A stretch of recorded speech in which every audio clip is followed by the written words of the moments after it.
Hi hello வணக்கம், welcome back to my channel. இன்றைக்கி நம்ம சேனலில் ஒரு சூப்பரான விளாக் தான் பார்க்க போகிறோம். நான் இன்றைக்கி வந்துட்டு இன்றைக்கி வேறு எந்த ரொட்டீன் ஒர்க்கும் காமிக்க முடியாதுங்க. கொஞ்சம் வேலை செஞ்சிட்ருக்கனால கிச்சனில் நான் இன்றைக்கி என்னென்ன முக்கியமான விஷயங்கள் செஞ்சுருக்கேன், அடுப்பை எப்படி நம்ம க்ளீன் பண்ணி அதை நம்ம ஒரு சாமி மாதிரி நினச்சி நம்ம இது பண்ண போகிறோம். அடுத்தது கிச்சனில் ஒரு முக்கியமான திங்ஸை வச்சு நம்ம கும்பிட்டோன்னா நமக்கு இருக்கிற கஷ்டங்கள் நீங்கும்னு சொல்லியிருக்காங்க. அதை நாம் இப்போ என்னென்னு பார்க்கலாம் வாங்க. ஃப்ரெண்ட்ஸ், பார்த்திங்கன்னா அடுப்பில் நான் பொட்டு வச்சு இருப்பேன். பார்த்திங்கன்னா 3 இடத்துல இப்படி வச்சுருப்பேன், மேலேயும் கீழேயும். இது எதுக்குன்னு பார்த்திங்கன்னா ஒரு யூடியூப் சேனலில் தான் பார்த்தேன். ஒரு அம்மா சொல்லியிருந்தாங்க, நாம் ஒரு திருமணமான பெண்கள் லைல எழுந்திரிச்சு கிச்சனுக்கு தான் ஃபஸ்ட்டு நம்ம வரப்போகிறோம். எப்படியே எழுந்திரிச்சு மூஞ்சி கழுவிட்டு பாத்ரூம் போயிட்டு ப்ரஷ் பண்ணிட்டு வருவோம். வந்த உடனே நம்ம ஃபஸ்ட்டு அடுப்பை தான் நம்ம இது பண்ண போகிறோம். அடுப்பு நமக்கு எப்பயுமே ஒரு சாமி மாதிரின்னு ஆதி காலத்துலேருந்து சொல்லுவாங்க. அதை நாம் அதுக்குரிய மரியாதை கொடுக்கணும் அப்படின்னு சொல்லிட்டு நம்ம வீட்டுக்குள்ளே வந்த உடனே இந்த ஸ்டவ் அடுப்பை நல்லா ஃபஸ்ட்டு ஒரு துணி, இதுக்குன்னு தனியாக துணியை வச்சு தொடச்சிட்டு அதுக்கு மஞ்சள் குங்குமம் வச்சுட்டு அதுக்கப்புறமா நம்ம பால் காய்ச்சறது சமைக்கிறதுன்னு ஆரம்பித்தோன்னா நம்ம வீட்டில் இருக்க கஷ்டங்கள் தீரும் அப்படின்னு சொன்னாங்க. அந்த அம்மா சேனல் நான் நேம் மறந்துட்டேன், சாரி. அடுத்தது நம்ம பெண்கள் ஒரு குறிப்பிட்ட நாள் தான் நம்ம டக்குன்னு வர முடியும். குறிப்பிட்ட நாள் சாமிக்கிட்ட போக முடியாது. சில பிரச்சனைகள் எல்லாம் இருக்கும், உங்களுக்கே தெரியும். அந்த மாதிரி நேரத்தில் ஸ்ட்ரெயிட்டாக அடுப்பை தொடாமல் கொஞ்சம் மஞ்சள் எப்பயுமே பக்கத்தில் வச்சுக்கோங்க. இங்கே கிச்சன்லேயே தனியாக மஞ்சள் கலந்து அந்த தண்ணியை நம்ம தலைக்கு தெளிச்சுட்டு அப்புறமா நம்ம அடுப்பை தொடணும்னு சொல்லுவாங்க. இன்னொரு விஷயம் கூட நான் ஷேர் பண்ணிக்கணும். அடுத்தது கிச்சன் செல்ஃபில் வைக்க வேண்டிய ஒரு முக்கியமான விஷயங்கள். இதை ஒரு தெரிஞ்ச அம்மா எனக்கு சொன்னாங்க, அதை நான் செஞ்சுருக்கேன். அதை உங்கள் கூட நான் ஷேர் பண்ணிக்கிறேன். இப்போ பார்த்திங்கன்னா இந்த 3 செல்ஃபு தான் இந்த கிச்சனில் இருக்கிறதுனால நான் கிச்சன்லேயே இது அரேஞ்ச் பண்ணியிருக்கேன். இதில் என்னென்னு பார்த்திங்கன்னா நான் ஒரு கண்ணாடி பவுல் தான் வச்சுருக்கேன். சரி, இதுதான் பார்க்க கொஞ்சம் நல்லா இருக்குமேன்னு நான் வச்சுருந்தேன். நீங்கள் எது இருந்தாலும் வச்சுக்கலாம். அதில் நிறைய கல்லுப்பு, அப்புறமா அதில் காசு, சில்லற காசும் கொஞ்சம் நோட்டும் 20 ரூபா 10 ரூபா போட்டிருக்கேன். அடுத்தது பச்சை கற்பூரம், அடுத்தது ஊறுகாய் பேக்கெட்டாக வச்சுருக்கேன். அடுத்தது பிரியாணி இலை, இதெல்லாம் வச்சு சாமி கும்பிடணும் அப்படின்னு சொல்லியிருந்தாங்க. கிச்சனில் மெயினாக இதை வைக்கணும், அதுக்கு பின்னாடி இப்படி கண்ணாடி வைக்கணும், இதனோட பொருள் கண்ணாடியில் தெரியணும் அப்படின்னு சொல்லியிருந்தாங்க.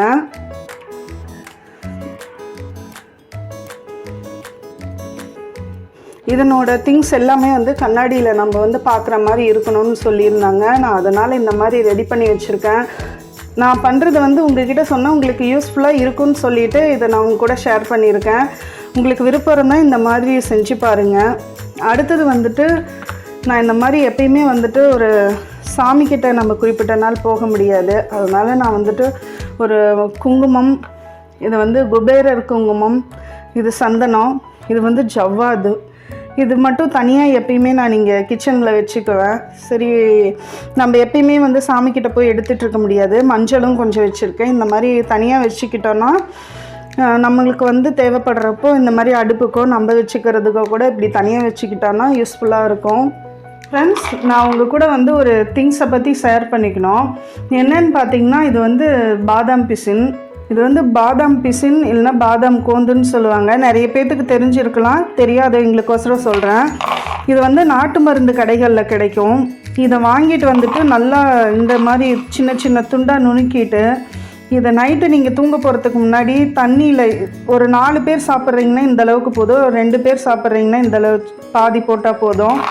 போட்டுட்டு தண்ணி நல்லா இந்த மாதிரி போட்டு ஊற வச்சிட்டிங்கன்னா காலையில் எந்திரிச்சு பார்க்குறப்ப பாருங்கள், நல்லா நொங்கு மாதிரி இந்த டைப்பில் கிடைக்கும், ஒரு ஜெல்லி டைப்பில் இருக்கும்.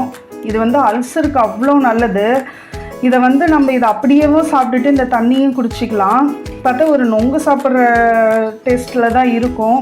இல்லை அப்படியும் பிடிக்கலை, ஒரு மாதிரியாக இருக்குது, டேஸ்ட்டு இல்லாத மாதிரி ஒரு மாதிரி இருக்குங்கிறவங்க இதை நல்லா ஃபில்ட்ரு பண்ணி இதை எடுத்துக்கணும். புஷ் பண்ணுங்க. ஃப்ரெண்ட்ஸ், இந்த மாதிரி தண்ணியிலேருந்து ஃபில்டர் பண்ணி எடுத்துகிட்டு இதில் நாட்டு சக்கரை போடுங்க. இது போடவே வேணாம், இருந்தாலும் இன்றைக்கி என்கிட்ட இதுதான் இருந்தது, காமிக்கிறேன். இதில் கொஞ்சமாக சுகர் சேர்த்துட்டு அப்படியே மிக்ஸ் பண்ணி நம்ம சாப்பிட்றலாம். இது உடம்புக்கு அவ்வளோ நல்லது. அல்சர் வந்து இது மேக்ஸிமம் ஒரு 1 மந்த் இந்த மாதிரி கண்டினியூவாக சாப்பிட்டுட்டு வந்தீங்கன்னா உங்களுக்கு அல்சரே இருக்காது. இதை வேணால் ட்ரை பண்ணி பாருங்கள். ஃப்ரெண்ட்ஸ், இன்றைக்கி வந்துட்டு நான் மேங்கோவை வச்சு ஒரு பேன்கேக் செய்யலான்னு இருக்கேன். அதுக்கு தேவையான இன்க்ரீடியன்ட்ஸ் எல்லாம் எடுத்து வச்சுருக்கேன். வாங்க ஒவ்வொன்றா செய்ய ஆரம்பிச்சிடலாம். அதுக்கு வந்துட்டு நான் இந்த பவுலில் 2 கப் மைதா மாவு எடுத்திருக்கேன். கோதுமை மாவு எடுத்துட்டிங்கன்னா ரொம்ப நல்லது. இதை நம்ம வந்து ஜலிச்சிடலாம். இது கூடயே வந்துட்டு கொஞ்சமாக பேக்கிங் பவுடர், ஒரு சின்ன ஸ்பூனில் 1 ஸ்பூன், சின்ன ஸ்பூனில் 1/2 ஸ்பூன் வந்து பேக்கிங் சோடா, 1 சிட்டிகை உப்பு. இப்போ இதெல்லாம் சேர்த்து நம்ம சலிச்சிடலாம்.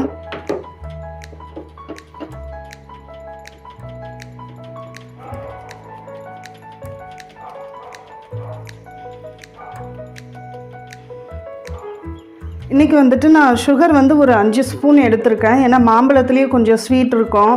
அது இந்த டைமில் வந்துட்டு ஸ்வீட் அதிகமாக வேண்டாம் அப்படிங்கிறதுனால ஒரு 5 ஸ்பூன் மட்டும் எடுத்திருக்கேன். அதையும் இதில் சேர்த்துடலாம்.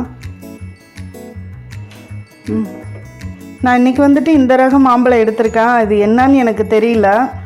குட்டி குட்டியாக இருக்குது, நல்லா உருண்டையாக, ஆனால் நல்லா இனிப்பாக இருக்குது. இப்போ இதில் இருக்க இதெல்லாம் எடுத்துட்டு நம்ம நல்லா மிக்சியில் போட்டு அரைச்சி எடுத்துடலாம். ஃப்ரெண்ட்ஸ், மாம்பழம் பார்த்திங்கன்னா நல்லா இந்த அளவுக்கு ஃபைனாக அரைச்சாச்சு. இது இப்போ வந்து மாவில் சேர்த்துடலாம்.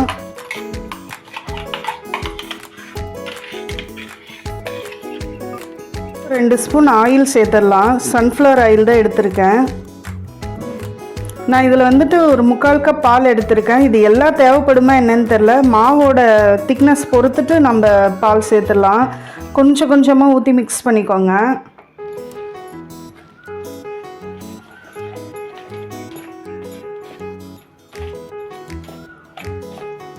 இதில் வந்துட்டு கண்டிப்பாக பேக்கிங் பவுடர், பேக்கிங் சோடா போட்டு தான் ஆகணும். இல்லைன்னா வந்து ஒரு லப்பர் மாதிரி ஆகிடும்.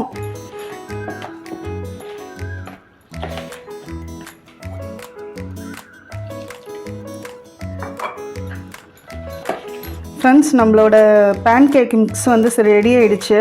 கொஞ்சம் இந்த அளவுக்கு தான் இருக்கணும், கெட்டி பதமாக தான் இருக்கணும். இதில் வந்து கண்டிப்பாக இனிப்பு கம்மியாக தான் இருக்கும். நீங்கள் வேணும்னா இன்னும் ஒரு 3 ஸ்பூன் சேர்த்துக்கலாம். நான் பசங்களுக்கோசரம் கம்மியாக தான் சேர்த்துருக்கேன்.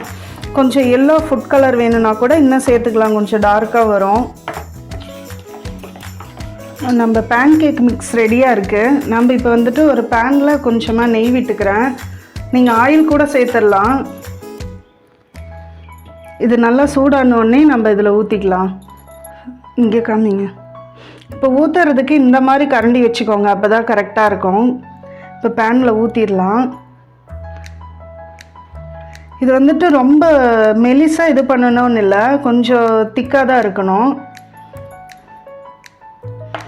ரொம்ப ஹீட் அதிகமாக வச்சிடாதீங்க, அது சீக்கிரம் கீழே கரிஞ்சிடும். ஆனால் மேலே வேகாத மாதிரி இருக்கும். சிம்லேயே வச்சுட்டு நல்லா வேக வைங்க. ஒரு 2 நிமிஷம் இந்த மாதிரி வச்சு மூடி வச்சுருங்க. அப்போ நம்ம மேலேயும் கொஞ்சம் நல்லா குக் ஆகும். இப்போ நல்லா குக் ஆகிடுச்சு. இப்போ நம்ம திருப்பி போட்டுக்கலாம். பாருங்கள், சாஃப்டாக பார்க்கவே சூப்பராக இருக்குது. நல்லா மாம்பழத்தோட இது எல்லோ கலர் நல்லா தெரியுது. இப்போ 2 சைடும் நல்லா ரோஸ்ட் ஆகிடுச்சு. இப்போ நம்ம திருப்பி பார்க்கலாம். பாருங்கள், சூப்பராக இதாக இருக்குது. இப்போ நம்ம வந்து இதை ஒரு பிளேட்டில் மாற்றிடலாம்.